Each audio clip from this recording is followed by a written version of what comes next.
A continuación, unos conocimientos previos que hay que tener acerca del lenguaje Autoliv y su relación con el AutoCAD antes de empezar las rutinas a ejecutar. Es importante saber que el Autoliv, a diferencia de otros lenguajes, se puede ejecutar directamente en el AutoCAD. Esto le da una gran ventaja, pues puede ejecutarse directamente en la comanda de líneas, como si fuera cualquier otro comando, por ejemplo line, circle, etcétera. Haremos un ejemplo simple, será el ejemplo de suma.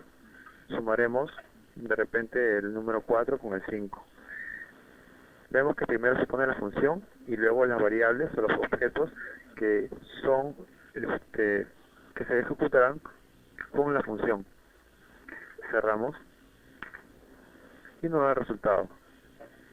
Es importante saber que en el Autoliv se reconocen bastante lo que son los paréntesis y los espacios. Los paréntesis y los espacios son los elementos clave, los elementos base constitutivos del lenguaje Lisp. Cuando empezamos con un paréntesis, inmediatamente el AutoCAD me reconoce como si fuera una función de Autoliv. Me reconoce que posteriormente voy a ejecutar una función de Autoliv. Por ejemplo, la función menos para restar del valor 7 me restará el valor 5, lo que me dará como resultado el 2. Todo esto de aquí lo vamos a ejecutar ¿dónde? Lo vamos a ejecutar en una consola de un editor de texto puro. En este caso será el blog de notas. Podemos ejecutarlo también directamente en Manager y pues tenemos aquí un editor, una consola propia del Visual Libs que me permite ejecutar el Autoliv. Pero para ejecutar esto necesitamos el conocimiento de todos los objetos, lo cual volvería un poco más engorrosa y menos práctica esta lección. Así que lo cerramos. Lo que haremos será ejecutar directamente los programas en su lenguaje base. En el editor buscamos Notepad, ejecutamos y aquí tenemos todos los lenguajes que ejecutaremos, que crearemos, serán escritos aquí en el blog de notas. Siempre todo lenguaje Lisp se empieza con un paréntesis y termina con un paréntesis. Y las funciones se escribirán en medio de esos dos paréntesis. Es importante decir que cuando escribimos las funciones, por ejemplo de fun, separamos cada función, cada variable mediante espacios. Al terminar la estructura de toda nuestra rutina, la guardamos. Es importante guardar esto con la extensión .lsp. Es decir, le ponemos el nombre, por ejemplo, ejemplo 1, J de ejemplo 1, le ponemos s1.lsp y lo guardamos en el directorio que querramos, cerramos, minimizamos y aquí tenemos el ejemplo. Vemos que no es como cualquier blog de notas, es decir, cuando lo guardamos con la extensión ls.lsp, al tener instalado el AutoCAD en nuestra máquina, se reconoce automáticamente como un archivo de constitución de programación LSP. Este archivo, una vez guardado, hasta ahorita no hemos hecho nada con el AutoCAD, simplemente hemos creado en el blog de notas, le hemos guardado como extensión LSP y lo que hacemos en el AutoCAD es cargarlo mediante el comando appload. Es importante recordar este comando appload para cargar cualquier aplicación de programación personalizada, que puede ser por ejemplo un Visual Basic, un Visual Libs o un Autoliv. En este caso será un Autoliv, podemos cargar cualquiera de estos.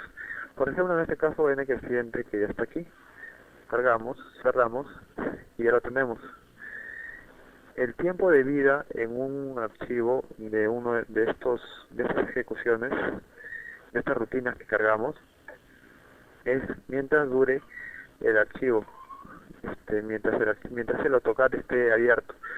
Es decir, una vez que ya lo cargamos, si cerramos el archivo y volvemos a cargar otro, abrimos otro, no se encontrará ahí la rutina que hemos creado. Tendríamos que cargarlo nuevamente, pero se carga una sola vez y podemos ejecutarla las veces que queramos dentro del mismo programa, dentro del archivo.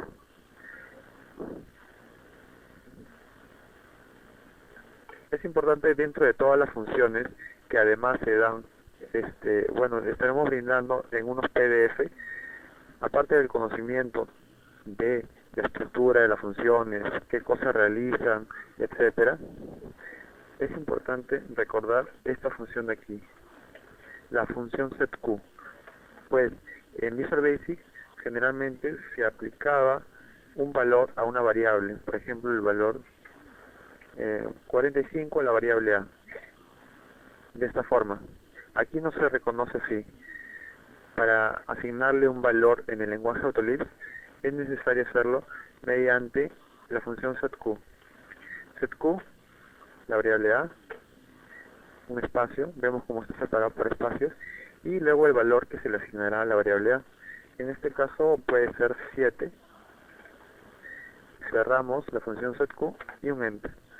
Y acá me está aceptando que se le agregó la variable 7, el valor 7 a la variable A. Esto lo podemos comprobar poniendo un paréntesis, poniendo la variable y nos saldrá el valor. Con el paréntesis adelante nos otorga, le extrae el valor que posee la variable. Si una variable no está definida, no tiene ningún valor, por ejemplo la variable U no tiene ningún valor, no le vamos a hacer nada al menos. Si le ponemos el paréntesis delante y enter, nos saldrá ni que es nulo. ¿Por qué? Porque no tiene ningún valor asignado.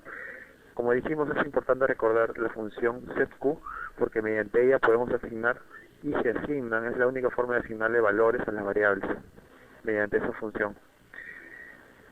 Y podemos usarlo, por ejemplo, si queremos crear una circunferencia de radio 7, como tenemos a la variable A con el valor 7, simplemente le ponemos la admiración para extraer el valor de A y la variable que contiene el valor. Enter. Y acá tenemos nuestra circunferencia, vamos a las propiedades que tiene el radio 7. ¿Por qué? Porque le pusimos que tenga el radio igual al valor que está contenido entre la variable A. Así que recordar la función setQ, recordar que toda función Autoliv empieza con un paréntesis, recordar que los espacios son importantes para delimitar funciones de variables y números normales, y recordar guardar los archivos que creemos en bloc de notas con la extensión LSP para que sean reconocidos como programación Lisp. Y por último, recordar que para cargar cualquier archivo, sea que nosotros creemos o que descarguemos de algún sitio, cualquier archivo de Autoliv, de programación Autoliv, tenemos que cargarlo mediante el comando apt-load. Buscamos el archivo, lo cargamos y cerramos. También podríamos cargarlo en Manager, Load Application, y aparece lo mismo. En el caso no recordemos, simplemente lo ubicamos en Manager. Pero es preferible recordarlo por apt-load. apt-load. Con eso terminamos los conceptos previos. Aparte de tener los conocimientos básicos de las funciones que tiene el Autoliv, ya podríamos empezar a crear rutinas y estamos listos para entender los siguientes ejemplos que vienen a continuación.